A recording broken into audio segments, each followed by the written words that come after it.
जय श्री राम। साविद्या या विमुक्तये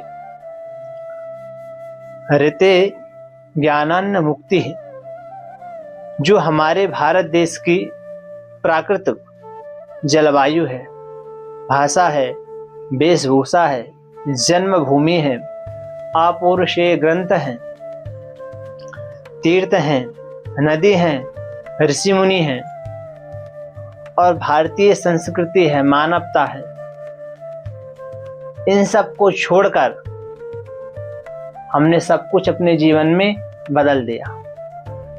अन्य देशों के पास क्या अपौरुषेय वेद जैसे कोई ग्रंथ है, पुराण जैसे, उपनिषद जैसी, स्मृति जैसी कोई अपौरुषेय ग्रंथ है? नहीं है। गंगा आदि पवित्र तीर्थ नदियां हैं? नहीं।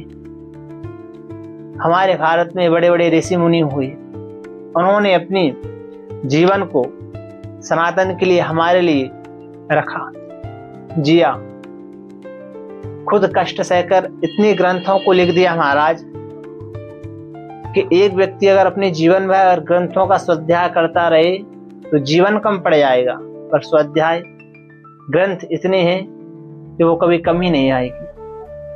तो हमारे पास कितनी सारी चीजें हैं, कितने पवित्र पवित्र तीर्थ हैं, अनेकों नदियां हैं, कितनी उच्च उच्च पर्वत हैं, फिर भी हम अपनी संस्कृति को भूले बैठे हैं। हमको अपने वेशभूषा पे, अपनी संस्कृति पे ध्यान नहीं है। और ध्यान होता तो सबसे आगे हम होते। बाहर के लोग, पाश्चात्य के लोग हमारी संस्कृति को अपना रहे और हम अपनी संस्कृति को छोड़ रहे हैं। चाहे खाने के नाम पे हो लाइट खाना, पहनने के नाम पे हो फैशन, बोलने के नाम पे हो उनका बोलना है, उनका खाना है, उनके साथ सोना है, उनके जैसे सोना है। तो फिर भारतीय आपके अंदर है ही क्या? क्या है आपके अंदर कि जो आप कह सके हम भारत के?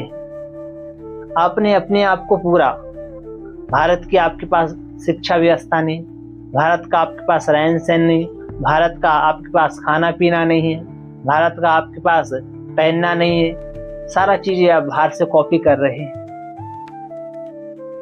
तो इस चीज को अपने जीवन में देखें, अंतःकरण में, और इससे बाहर निकलें, जो हमारे पास है उसमें आए।